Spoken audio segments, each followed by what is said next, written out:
Amado Pai Celestial, grande arquiteto deste maravilhoso universo, rogamos a Ti e a Sua falange de espíritos de luz que derrame sobre nós Sua energia espiritual para que possamos transformá-la em alimento para nossas almas aflitas e que o aprendizado de hoje desperte em nós o desejo forte de realizarmos a nossa reforma íntima, buscando a evolução espiritual.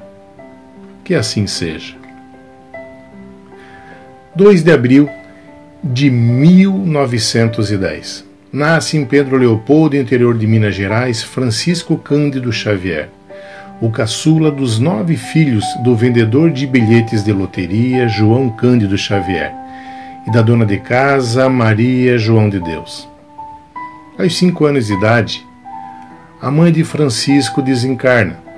Seu pai João, sem ter como arcar com o sustento de todos os 9 filhos, distribui os mesmos entre amigos e parentes, para que ele possa continuar o seu trabalho de vendedor de bilhetes pelas cidades vizinhas a Pedro Leopoldo.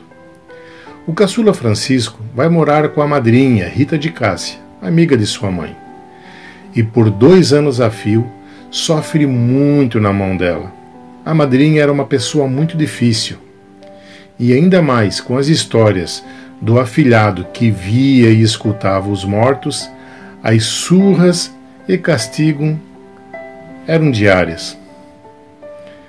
Lá, ele tem a visão da mãe, já falecida, e tem diálogos com ela, recebendo a mãe desencarnada conselhos para seguir a vida com muita obediência e paciência para com a madrinha e para com o seu pai, bem como confiar que Deus lhe mandaria um anjo protetor em breve. Já aos 7 anos de idade, seu pai João se casa outra vez com Cidália Batista. Reúne então os 9 filhos e amplia a família em mais 6 meninos e meninas.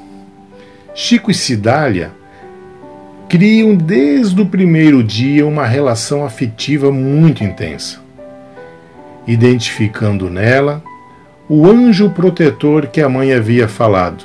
Cidália definitivamente era sua segunda mãe, e era como ele gostava de chamá-la, não como madrasta, e sim como segunda mãe. Aos 9 anos de idade, Chico inicia a alfabetização num grupo escolar de sua cidade, conseguindo cursar somente até o 4º ano primário.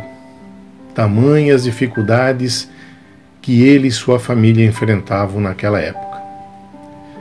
Como eram muito pobres, Cidália cria uma horta caseira com o Chico e os irmãos, e ele vendia os produtos da horta que a família cultivava para ajudar em casa. Chico também ganhava algumas moedas no curioso trabalho de espantar os mosquitos que incomodavam os catadores de algodão durante a safra, fumando um cigarro de talo seco de chuchu e soprando a fumaça nos trabalhadores. Por todo esse período de infância, Chico Xavier não teve sossego. Tinha as visões e vozes dos mortos, sem compreender que fenômeno era esse. Era incompreendido por todos na cidade e principalmente pelo pai, que o via como um garoto endemoniado e louco. Muitas vezes, Chico buscava refúgio na igreja católica da cidade, onde tinha como confidente o amigo e padre Sebastião Scarcelo, que havia vindo da Itália em 1912. Se vocês estão se perguntando se esse padre, conhecido por nós joinvilenses como Monsenhor Sebastião Scarcelo, sim, ele mesmo. Em 1932, ele se transfere para Joinville para vir trabalhar na diocese da cidade. E, como sabemos, realizou aqui um excelente trabalho. Muito bem. O menino, Chico, se levantava da cama no meio da noite, batia papo com os fantasmas e muitas vezes estragava o café da manhã do pai com notícias de parentes mortos e descrições de viagens por cenários fantásticos. Cidália, a sua segunda mãe, escutava, não entendia, mas jurava acreditar no garoto. Ela dizia para Chico: um dia, quem sabe vai aparecer alguém que entenda você e explique essas visões e as vozes que você escuta, meu filho. Porém, ela estava muito preocupada com tudo aquilo. Já o seu pai, sem muita esperança de endireitar o filho, pede ajuda para o padre Sebastião. E se não desse jeito, iria interná-lo numa casa de loucos da cidade vizinha. O padre, então, além de rosários e penitências, na tentativa de afastar Chico do manicômio prometido pelo pai, arranja um emprego para ele na companhia de fiação e tecelagem Cachoeira Grande. E disse para o Chico: Chico, você entrará às 3 da tarde no trabalho e voltará para casa logo depois da meia-noite. Terá boas horas para dormir e levanta-se cada dia às 6:30 da manhã. Irá à escola às 7 horas e voltará para o almoço às 11. Depois da refeição, fará alguns exercícios marcados pela professora e descansará dormindo até às 2:30 da tarde, regressando à fábrica às 3 horas. E essa foi sua rotina por mais de 3 anos, quando a inalação acumulada do pó do algodão afetou os seus pulmões, e aí teve que sair da fábrica. Após concluir o primário escolar, Chico então vai trabalhar num comércio da cidade, tornando-se auxiliar de balcão num bar. E 2 anos depois, consegue um emprego melhor com o padrinho José Felizardo Sobrinho, viúvo da madrinha Rita de Cássia. Ele tinha uma mercearia e Chico foi trabalhar com ele no seu armazém. Nessa época, Chico já tinha 15 anos de idade. Foi quando pediu socorro ao seu amigo Padre Sebastião. Em meio a uma crise de choro, Chico se queixou do assédio incessante de um espírito sofredor. O padre, impressionado com a devoção do rapaz a Jesus, lhe disse para não se desesperar com as vozes e visões. E disse: se essas coisas de ver e ouvir os mortos vieram da parte de Deus, meu filho, ele irá te abençoar e te dar forças para fazer o que você deve fazer. Francisco Cândido Xavier, ele era um cristão católico fervoroso, comungava, confessava, ia à missa, acompanhava procissões e trabalhava muito, muito mesmo, além do normal. Em 1927, quando ele tinha 17 anos de idade, uma de suas irmãs, Maria Xavier, ficou doente. Ela delirava, arregalava os olhos, se contorcia, suava frio, urrava impropérios. Médico nenhum da região deu jeito. A situação era tão dramática que seu pai, João Cândido, decidiu passar por cima do padre Escarcelo e apelar para um casal de amigos curandeiros, que nós sabemos que eram espíritas. Foi até a fazenda de Maquiné, na cidade de Curvelo, a 100 quilômetros de Pedro Leopoldo, e voltou de lá, com o casal José Hermínio Perácio e sua mulher Carmen Perácio. Pela manhã, Em 7 de maio de 1927, o casal aplicou passes e rezas na irmã doente. Chico acompanhou o ritual e participou na ajuda dele, sem saber que essa seria a sua primeira experiência no Espiritismo. Nesse dia, ele recebeu de José Hermínio Perácio explicações sobre os fantasmas que o cercavam desde menino. Foi apresentado ao Evangelho segundo o Espiritismo e também ao Livro dos Espíritos, de Allan Kardec, e conheceu uma palavra nova: mediunidade. Após as explicações do casal Perácio, Chico estuda os 2 livros recebidos com muito afinco, com muita profundidade, e passa a entender tudo aquilo que acontecia com ele desde a sua meninice. Na mesma semana, Chico voltou à igreja, mas apenas para se despedir do padre Sebastião Scarzello. Mais uma vez, se ajoelhou no confessionário e contou tudo ao padre: o tratamento da irmã, a sua melhora, a sessão de passes e orações, as ideias de Allan Kardec e sua intenção de se dedicar à mediunidade. Scarzello lhe disse que não conhecia o Espiritismo e por isso não podia julgar, mas sabia apenas que a igreja rejeitava o fato de falar com os mortos e que Chico era jovem demais para assumir compromisso e tomar decisões. O rapaz estava irredutível e o padre ficou em silêncio.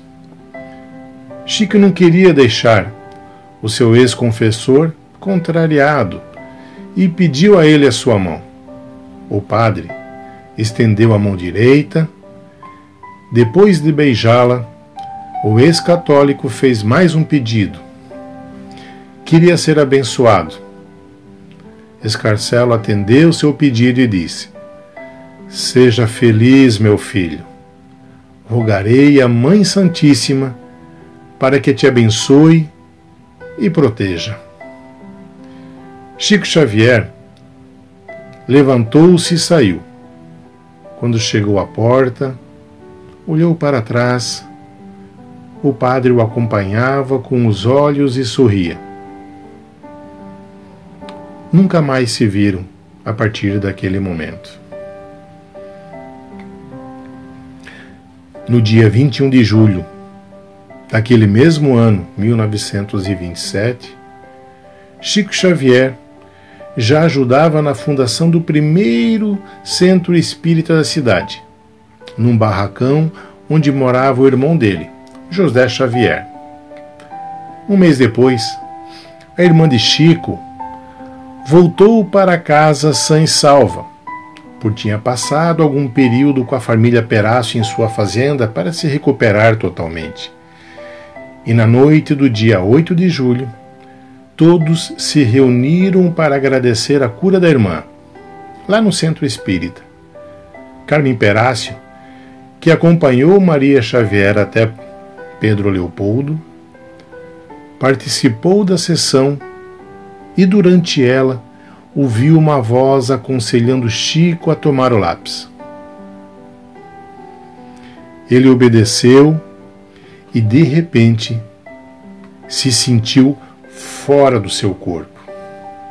As paredes desapareceram, o telhado se desfez e no lugar do teto ele viu as estrelas. Olhando em volta, notou uma assembleia de entidades e espíritos elevados que o fitavam. Naquela noite, Chico psicografou 17 páginas, sem rasuras e sem borracha. Quem assinou a psicografia foi um anjo e amigo espiritual.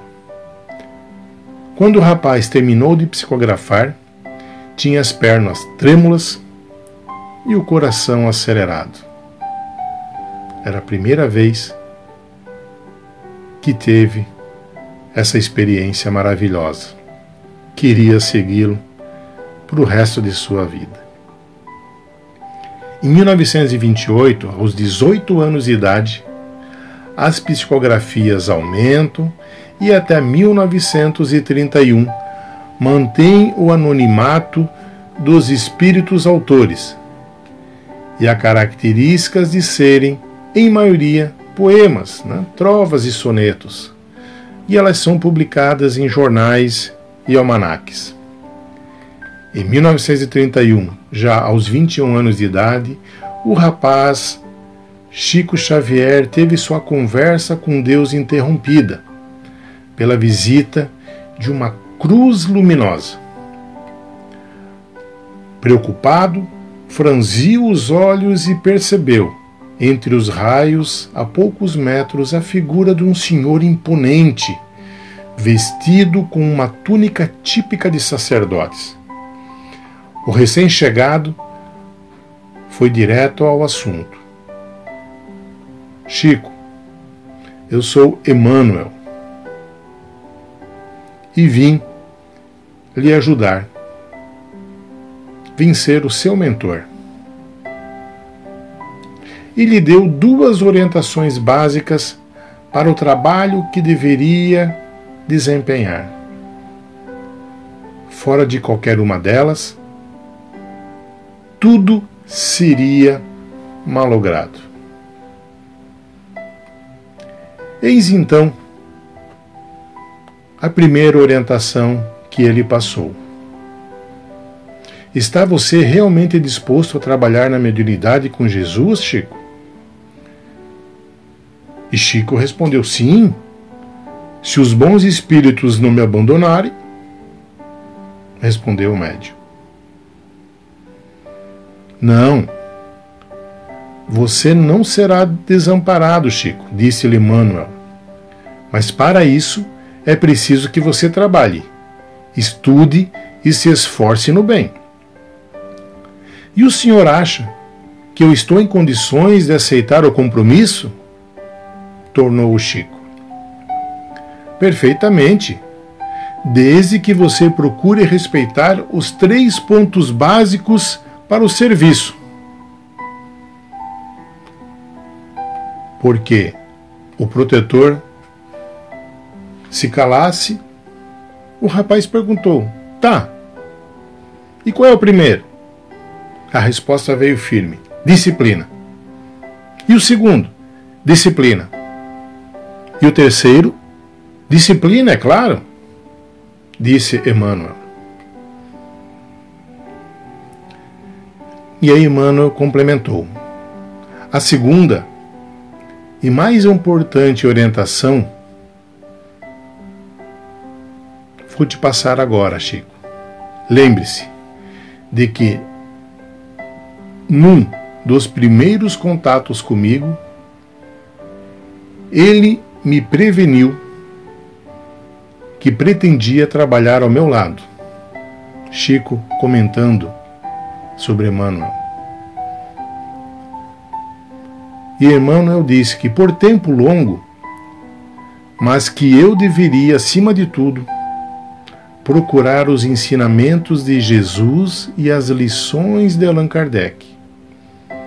E disse mais, que se um dia ele, Emmanuel, algo me aconselhasse que não tivesse de acordo com as palavras de Jesus e de Kardec, que eu deveria permanecer com Jesus e Kardec, procurando esquecê-lo e abandoná-lo. Meus amados irmãos, que como eu seguem o Cristo, Francisco Cândido Xavier, ele psicografou ao longo dos seus 92 anos de idade, 427 livros, de autoria de inúmeros espíritos de luz, anônimos, para nós, é claro.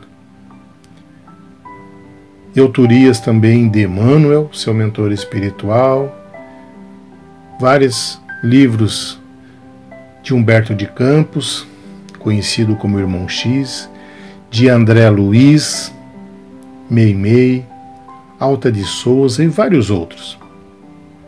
Vários desses livros, eles foram traduzidos para mais de 30 idiomas e espalhados pelo mundo.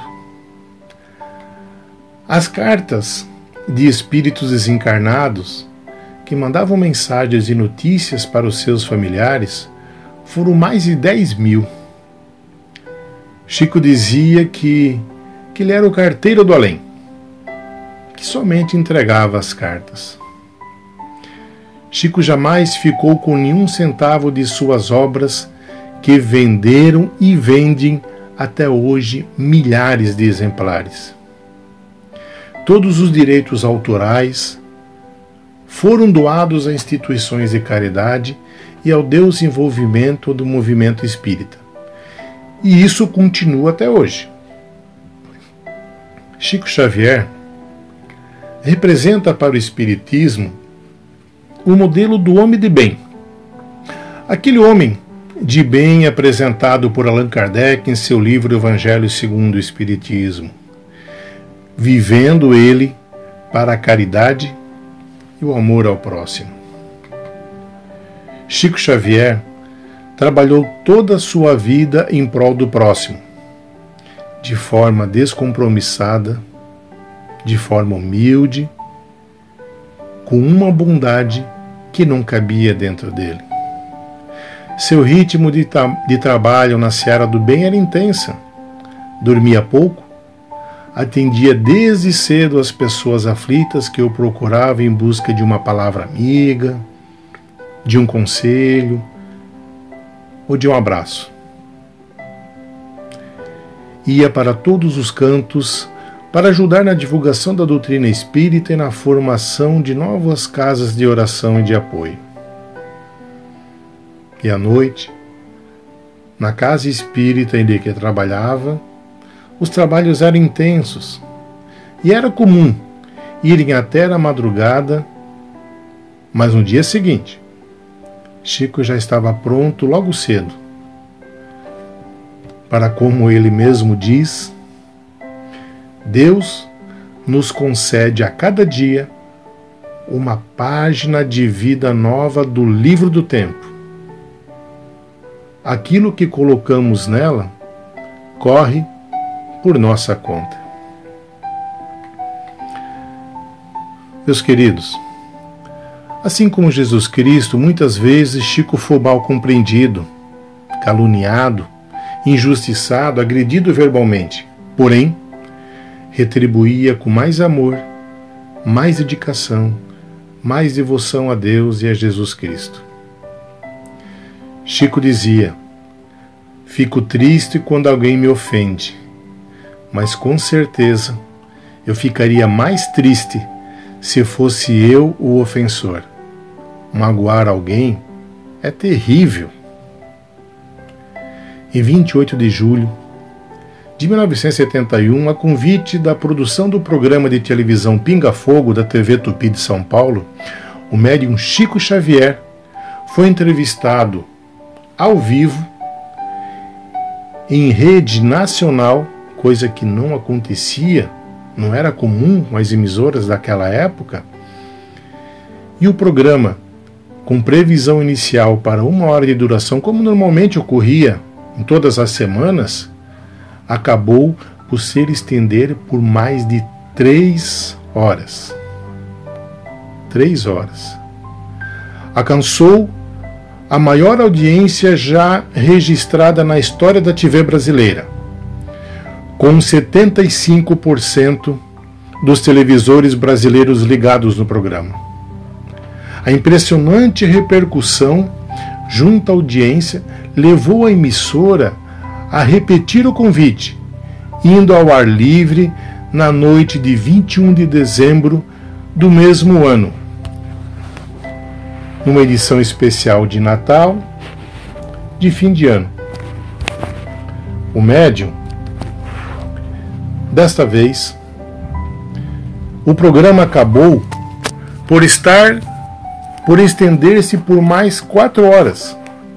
A audiência estimada foi de 20 milhões de brasileiros. Em ambas as ocasiões, o médium respondeu a queima-roupa perguntas de alguns dos jornalistas mais conceituados do meio e da época, a intelectuais e também a religiosos.